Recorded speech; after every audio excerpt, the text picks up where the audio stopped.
పెళ్లి వారం తిరగకుండానే శోభితకి పెద్ద సర్ప్రైజ్‌ని అందిస్తూ దేశాన్ని వదిలి వెళ్ళిపోతున్న నాగ చైతన్య, శోభిత జంట. అందరికీ తెలిసిన విషయమే రీసెంట్‌గా ఈ జంట పెళ్లి చేసుకున్నారు ఘనంగా కొంతమంది బంధుమిత్రులు, మీడియా సభ్యుల మధ్య. సంతోషం అనేది అడిగితే రాదు, మనం వెతుక్కుంటే వస్తుంది అంటూ నాగ చైతన్య మాటల్ని నిజం చేస్తూ వచ్చేశాడు. ఆఖరికి శోభిత పైన ఉన్న ఇష్టాన్ని మాటల్లో కాదు చేష్టల్లో చూపించేస్తూ ఇక తన కోసం స్పెషల్ సర్ప్రైజ్‌ని అయితే మాల్దీవ్స్‌లో క్రియేట్ చేసుకుంటూ వచ్చేస్తున్నారు. ఇక తన కోసం సర్ప్రైజ్‌ని అందించడమే కాదు, మీడియా వాళ్ళు తనని చూస్తున్నారని తెలిసి తన ఫేస్‌ని కూడా కవర్ చేసుకుంటూ వచ్చేస్తూ ఉంది. ఇక శోభిత అయితే తన మాటలతో అందరిని ఎంతగానో ఆకట్టుకుంటూ ఉంటుంది. అలానే తన పర్సనాలిటీపై, తన పెళ్లి తర్వాత ఉంటున్న విధానంపై మీడియా వాళ్ళు స్పెషల్ ఫోకస్ చేస్తూ రావడంతో తన మొహాన్ని అయితే దాచుకోవాల్సి వస్తుంది.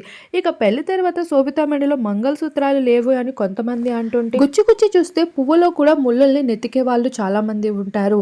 అవన్నీ వాళ్ళ పర్సనల్ లైఫ్ అంటూ ఇంకొంతమంది విమర్శిస్తూ రావడం జరిగింది. ఏది ఏమైనా ప్రస్తుతం ఈ జంటకు సంబంధించిన ఫొటోస్ అందరినీ ఆకట్టుకుంటూ ఉన్నాయి. వాటిని మీరు ఇప్పుడు చూసేయండి.